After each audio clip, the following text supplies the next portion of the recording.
Welcome to the Random Ass Podcast. I'm your random asshole, Christopher Steele. I'm the other random asshole, Steele-Rhoads. Welcome to the show. So, last week was Elseworlds. Yes, fucking brilliant. But one don't I think that about Blaney. Right. Berlanti is our. He's actually he's one a of the best comic things. book god. Yeah. Yep. He is to comic books on television what Stanley was to comic books initially. So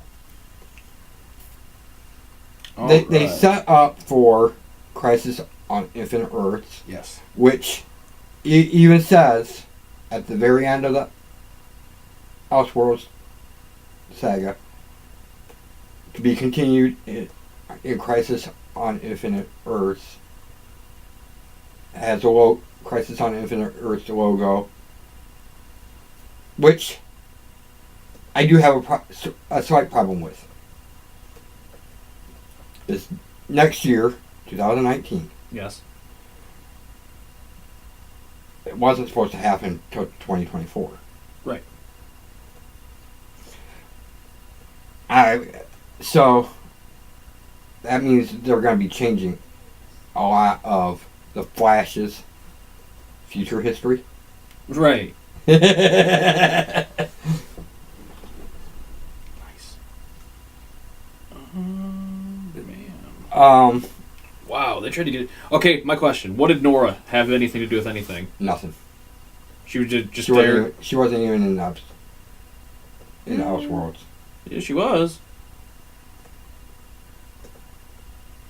And then she didn't have anything to do with anything. Okay, so it was just like a background character kind of thing. Yeah. Oh!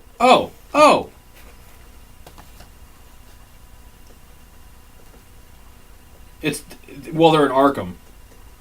She's in Arkham. Oh. I thought you meant Nora. Yeah, Nora Freeze. They have a confrontation with inmate Nora Freeze. I was thinking of other Nora. Oh, no, Nora Freeze. Nora West Allen. No, Freeze.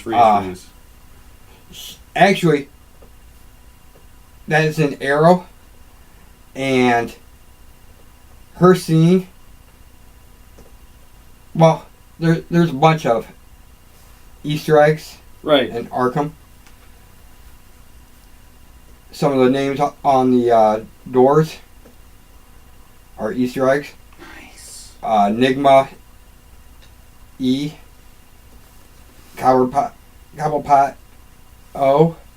Nice. And there's one other one.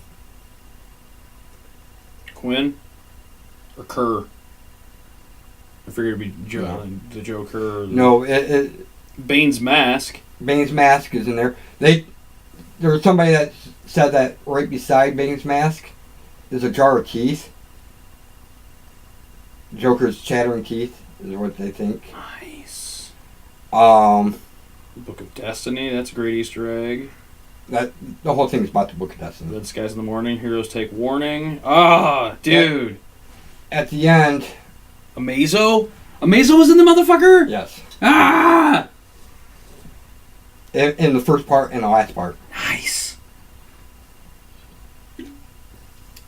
The team of Superman, Supergirl, Barry Allen as Arrow, and Oliver Queen as Flash took him out in the first part. In the second time, there was only one person that took him out, and that was Brainiac 5. Nice. And his Brainiac 5's line was, "Ooh, a robot with the powers of Superman. Thanks for inviting me along."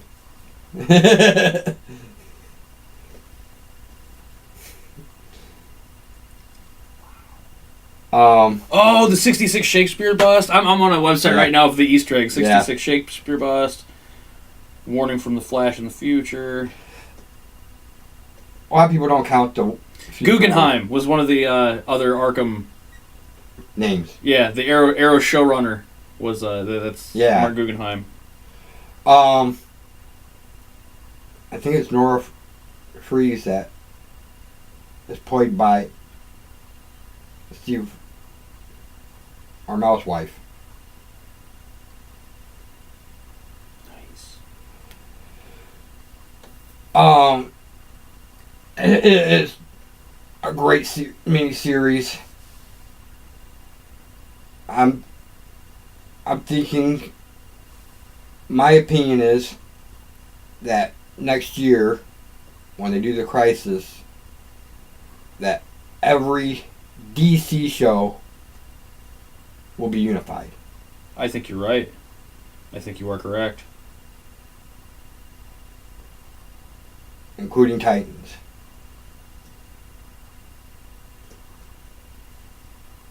And Black Lightning. Let's not forget the Mallrats Easter egg.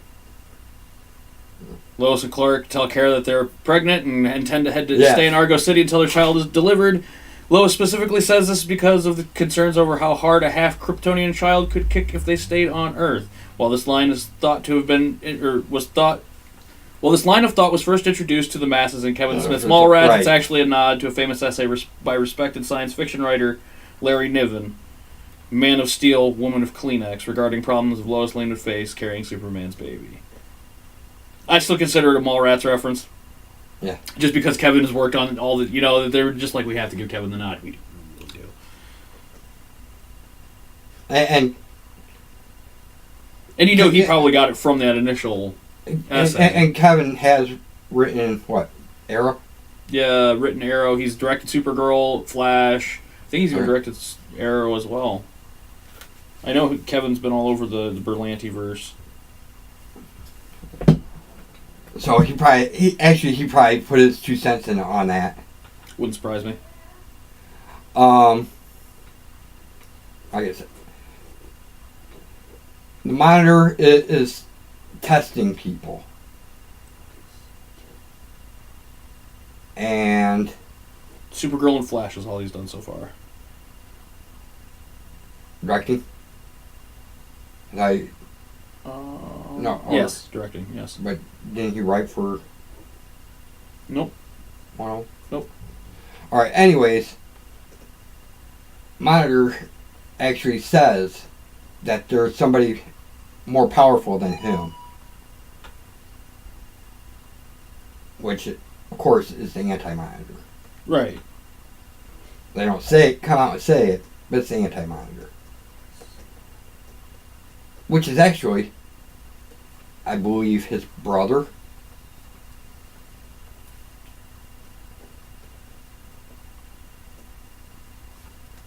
I'm not sure on that one, actually. I know the name Monitor, but I'm not. I'm pretty sure the Anti-Monitor is the Monitor's brother. I also think this will set up, I'm going to guess, for a summer show for Justice League. But I would not mind that at all. I don't see... I see the Flash being one of the main characters for the show. Right. Because I think in Blandy's world, the Blandyverse, the Flash is the one that would set up the Justice League. Would make sense. He's the one that set up everything else at this point, as far as crossovers go. He's almost always at the first episode of a crossover. Also, at the end, like, Supergirl is like, so this is becoming an annual thing? Ah, nice. Another thing that people might not catch, because it's not part of the crossover. Legends of Tomorrow. They're like Oliver Queen and Barry Allen both called Oh, so they're doing their annual crossover? Nice. Nice. and they will be in Crisis. It should be. I mean, they're necessary for some of that time travel stuff. Some of the stuff that's written in the 2049 paper says that some of the people that were there, and it includes Adam.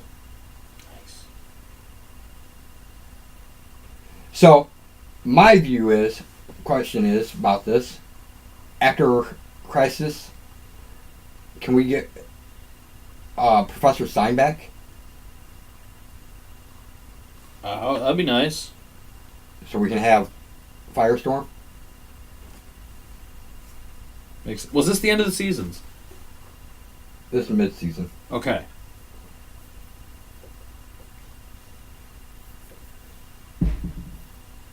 It's gonna be funky how they're gonna try and keep this.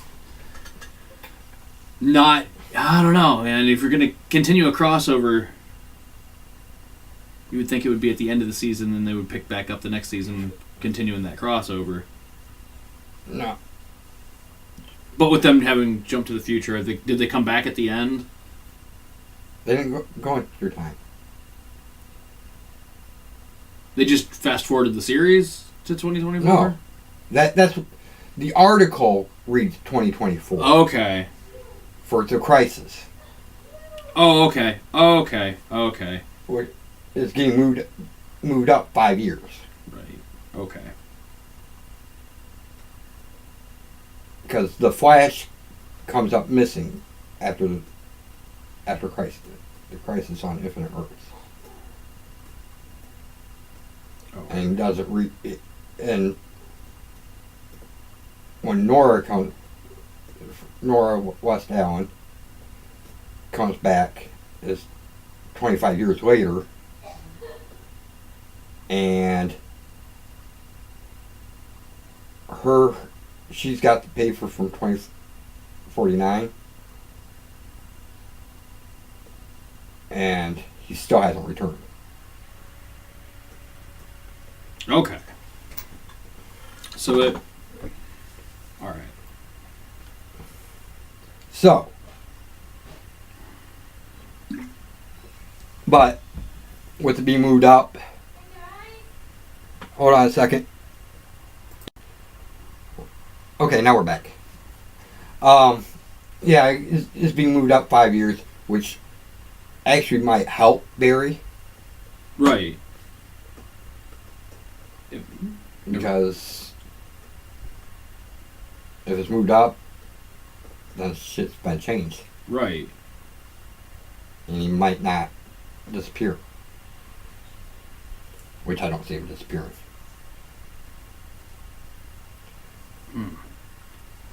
They really played around with this, didn't they? They got a lot of characters in here I wasn't expecting to see. Like who? Psycho Pirate. Yes. Psycho Pirate Smoke is a key element to Crisis. Amazo. Like, that's all I can say right there. Is just, dude, they have a fucking Amazo. But yeah, like I said, Psycho Pirate is a key element to Crisis on Infinite Earths. Right. I've never read it, but I do know that much. Right. I do know a bit about Crisis. It merged the timelines. And yeah. Something that's in the paper and that Psycho Pirate says at the end of Supergirl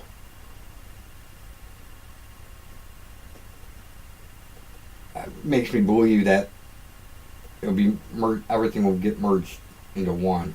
Was it the some world will live, some world will die? Worlds lived, worlds died. The universe will never be the same. Yeah. That's a rip right from the comic on that one, which is awesome though. Right. So yeah, man, it's looking pretty stacked nowadays in the CW verse. You want to pause? Yeah, let's. We'll pause. We're gonna take 5. A break. You won't know it, but we will. Yeah, we'll be back. We'll be back. We're back. We took our 5. Did you take yours? There was something else I wanted. Oh, Batman. Don't. That's something we never covered on it. Batman exists, but he's gone. Been gone for 3 years. Batman and Bruce Wayne. Nice. On Earth 1. Oh, another thing is Dr. Destiny.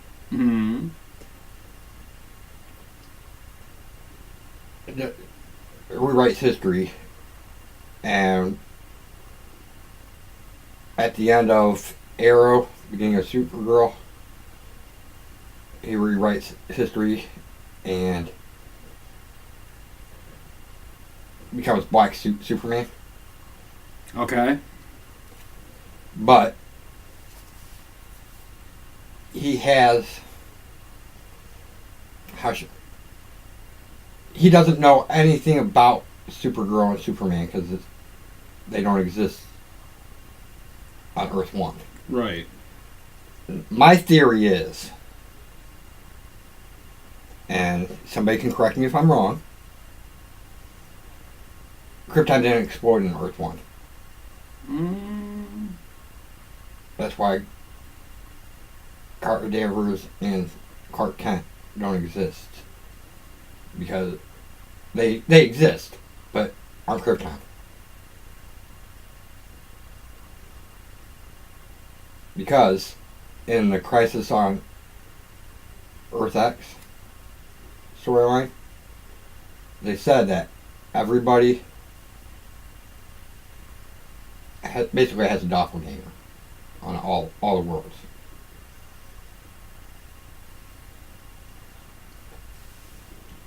There's a version of them on everywhere else. So they would exist. Should exist on Earth 1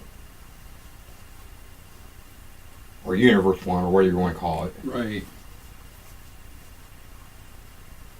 But since they don't exist on Earth 1, they probably are still on Krypton. That's my theory. Makes sense. And Superman has teamed up with Batman. Nice. So they did make reference to that. Yes. Nice. When Kara is talking to Batgirl, when Superwoman girl is talking to Batwoman, she says that they work. You know the sketch. You know the sketch that he did the speed sketch of. That was actually a Jim Lee work. So nice little Jim Lee piece there. All right, that pretty much wraps up. And I did have one question for you, not on Elseworlds, but for the DC universe. When the cops ask for backup. No. They're at the corners of Nolan and Burton. Yeah. That's pretty nice. That's pretty cool. Anyways, my question for him, which he hasn't watched enough of The Flash to know this. I had somebody else as well, and they're like, "Ooh, that's a good question." Elongated man.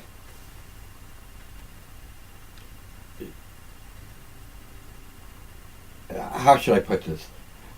I'll say it how it instead of question, putting it as a question.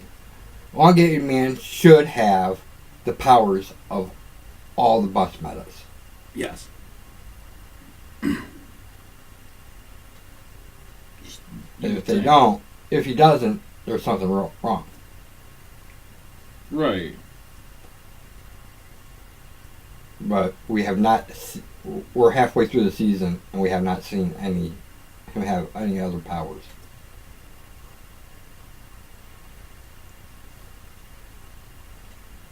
I can see him going that route with him, honestly. It would make the most sense. Okay, the Arkham Asylum Easter eggs were Cobblepot O for the Penguin, Isley P for Poison Ivy, Yes. Carlo B for Clayface, Enigma E for Riddler, and Pamela. Pamela Isley. Isley. And Guggenheim M for the Elseworlds producer Mark Guggenheim. That's pretty cool. Yeah. Like I said, chattering teeth. There's also what somebody thinks is penguin bombs. Yeah, probably. Because the Scarecrow's fear toxin, Mr. Freeze's gun, Bane's mask. Chattering. What might be the chattering teeth? People are wondering if John Diggle, his middle name, if his middle name is Stewart. Yeah, John Stewart. Because that was another thing. Everybody really basically knows because of this Elseworlds. In Earth 90, John Diggle is the Green Lantern. Right. And basically, they're going to do the same thing on. Probably shortly. Probably like a season finale or something, maybe. Steele's hammer is in the Fortress of Solitude. I wouldn't mind seeing that. Come on, Shaq. One thing you were actually worth the crap in doing was fucking Steel. So, you still have to watch it. Yes. And you gotta watch it. Hell yeah. And you're like, after reading about it, I'm watching it. You damn well better believe it. Alright, so... Worlds will live, worlds will die, and nothing will ever be the same. He said, in the show, he says, the universe will never be the same. Yeah, the comic, that was the tagline. Right. For the Crisis comic. That's brilliant. Friggin' brilliant.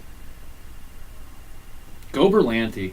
Berlanti and Guggenheim. Rock that shit. Alright, so... Do some kind of picks. What do you want to do? I was thinking maybe other shows that Berlanti should get his hands on. Okay. It doesn't have to be DC. Alright, I got one. The Gifted.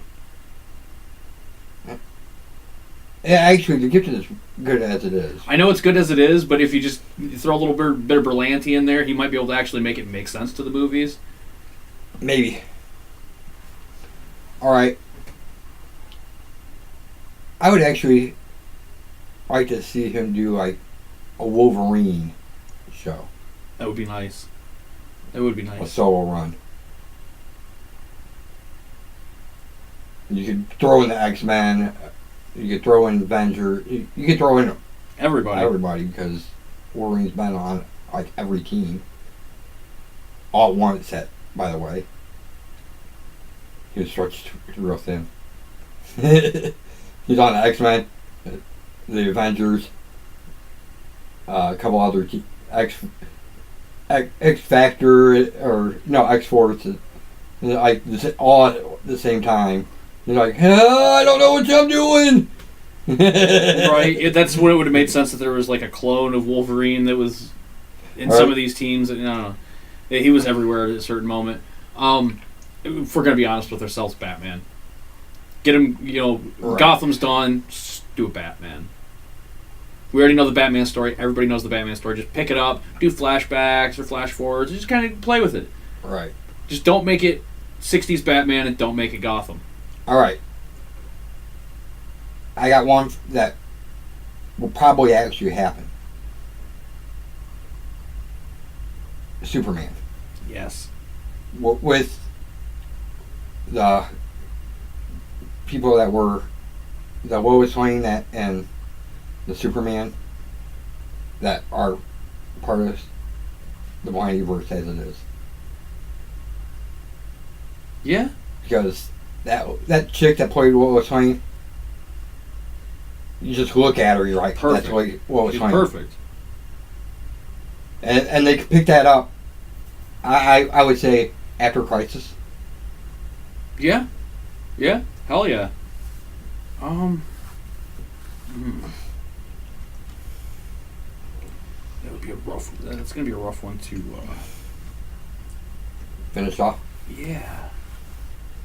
Because I'm trying to get a list of them. Must be in the CLSOs. There we go.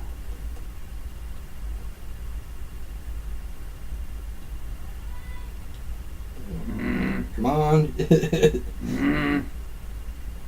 Doing it, they've done it, done it, doing it, done it. Fuck that one up. They already introduced those characters. Hey, that would be good, though. Because they got rid of him as soon as they fucking introduced him, basically. Hawkman and Hawkwoman. Right. I forget what happened to him.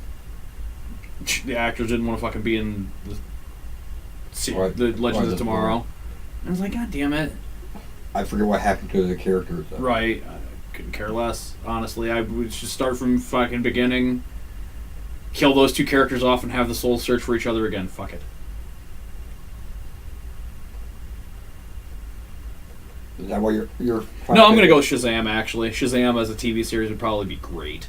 Right. Especially with Berlanti at the helm. Oh my god, dude. Could you imagine Saturday Night Shazam? Just, oh, dude. Screw it. Get Zachary Levi to keep playing Shazam, too, because he is just perfect for that role. He is, actually. He might be kind of small. Oh, no, he is. It's all the costume, dude. They put him in a fucking fake muscle costume just because I know. He's like, no, I don't want to. No. Because Shazam is huge. Yeah. Alright, so my final pick.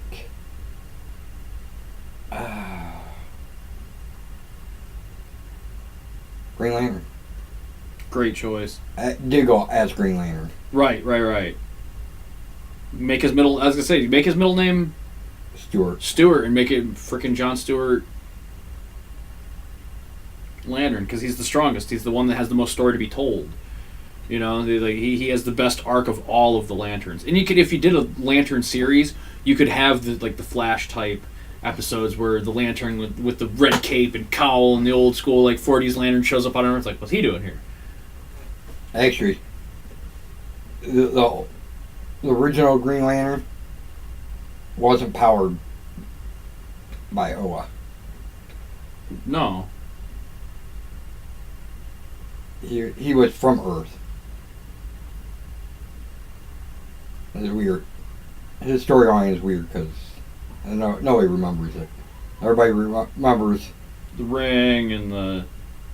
Well, I think he had a ring, but I don't think it had the same powers. But Alan Scott's the first one. Let's see what his powers Alan were. Scott, I think. With the power ring, he could fly. Generation of hard light constructs, a green flame aura, green light projection, vulnerability to only wooden weapons, and mystical tracking. What? He was basically a vampire then. You know. So you're telling me one asshole with a baseball bat could put him down? No, not just that. No. Look at Toothpick at him. Even worse. You could take out the first two Green Lanterns with the number 2 pencil. The other one was lead? No. Yo. Oh, that's right. That's right. And that was... Dude, Razor Ramon could take out both of the first Green Lanterns with just a quick move. He just throws the toothpick at one, and he just the yellow from his razors on his tights hits the other one, and he's and done. There you go. I guess I'm the best bad guy. They rewrote the yellow because... Right. But yellow does kind of make sense, anyways, because... Right, because it would make more blue show out in the... No, it's the yellow lanterns. Oh, yeah. Or the yellow lantern, because there's only one, isn't there? Yeah. Fear? I think so. I just get a kick out of the fact that he refuses to wear a mask. Who? John Stewart, Green Lantern, refuses to wear a mask. He's like, no. Screw you. Real-time translation of all languages. Boy, that's a convenient ass fucking power to have. Oh, shit, he's from Detroit? No, they'll change that a little bit. Oh, better believe it. But yeah, I see John Diggle as John Stewart Diggle or Green Lantern. Right. And I could see that being like the end of this season, beginning of next, of Arrow. Just so you can use him for Crisis. Yeah. It would make sense. It would be awesome, too. The Green Lantern would be a great series overall, because there's a whole lot of story to be told there. You could even do it anthology style and get all the Lanterns and make the first season all of their different origins and how they end up intersecting. And actually, most of the Green Lantern, Earth, the Guardians of this sector, actually are like all current. Yeah. We got like 5 fucking Green Lanterns in this sector now. Right. Alright, so that'll be it. No, yeah, we did our picks. That's that, man. Hell yeah. Like, share, subscribe, comment. Tell your friends. Tell your enemies. Tell your frenemies. Like, share, subscribe, comment. Till next time. Till next time. Keep it random and peace. Among worlds.